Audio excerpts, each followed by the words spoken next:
It is the day after the new moon solar eclipse, and it is considered to be in the dark of the moon. Today's energy still holds potent potential for planting seeds and embarking on new beginnings, but there's one little challenge that might get in our way, and that is the moon, representing our emotions, comes into conflict with Mars, the planet of action.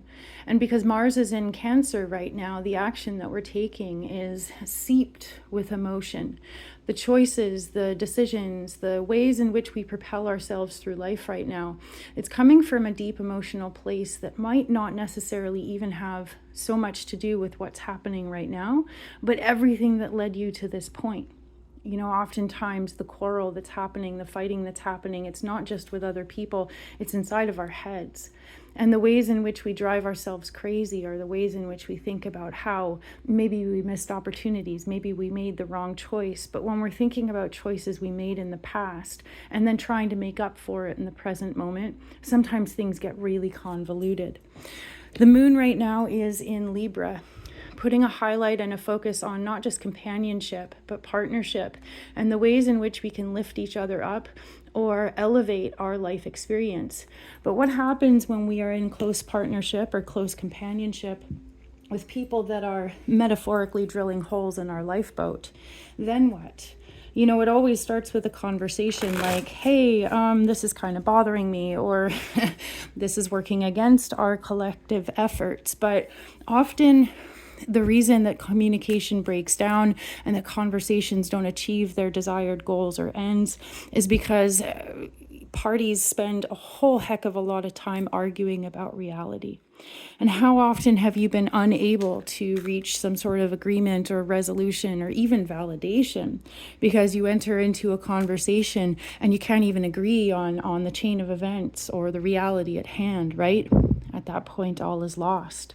So if you find today, we got a jumper, a couple cards. If you find today that you are just locked in some sort of an endless battle, it might be better to take a step back and ask yourself, is the other person also invested in achieving mutual understanding, or are they just trying to win on some level? Because if it's not about understanding, there's no point in sticking around. Today we have two cards that jumped out. The Four of Swords is classically a card of mental health, or at least establishing a foundation in which there is peace, or at least peace of mind. Four is kind of like four legs on a table. It does represent stability in its numerological form. And swords is about our headspace, our mentality, our quality of thought.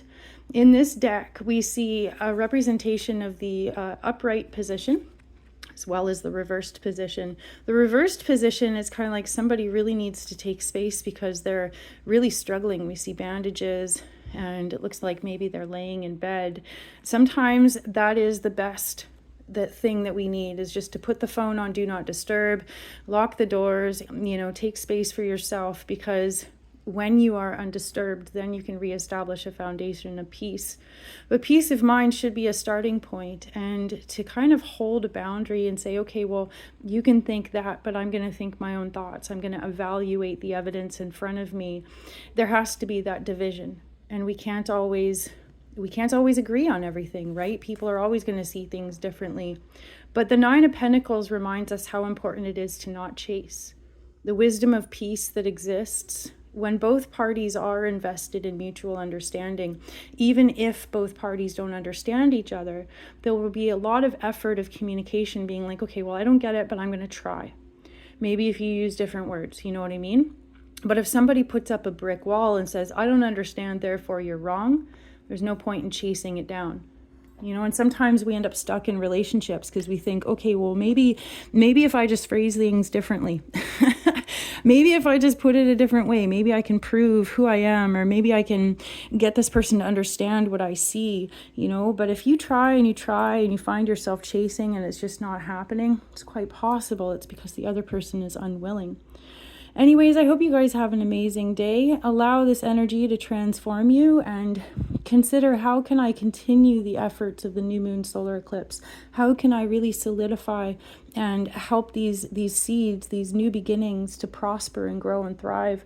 How can I slowly water these efforts day by day? How can I choose when and where to respond so that I don't get sucked into some sort of toxic cycle of non-communication? Thank you for being here. I'm Erin. I'm Queen Bee Tarot. Come back every day for your daily tarot and astrology, and I will see you tomorrow.